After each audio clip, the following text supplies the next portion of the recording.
sara nikulu-kulu sinanana chana-cha hariku na piana chani babaka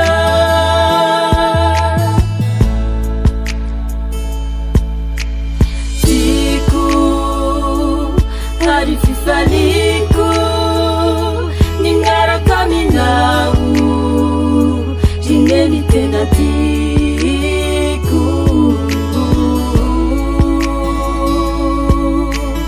tiku hari fifaliku ningara kaminau jingeni tena tiku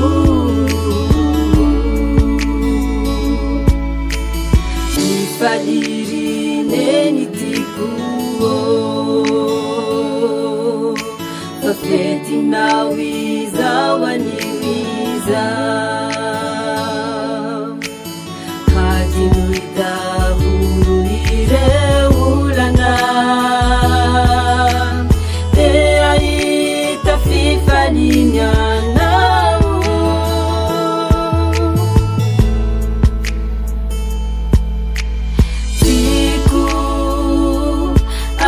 faliku nimera kaminau jineni tena tiku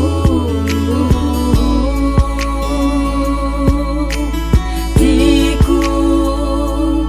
arifi faliku nimera kaminau jineni tena tiku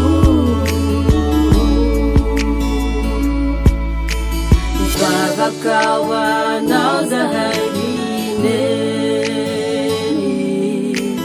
nauela verunayana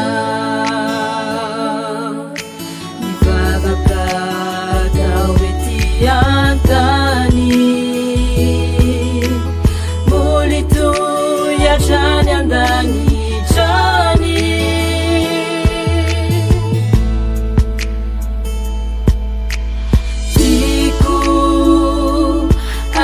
faliku nimera kaminau jineni tena tiku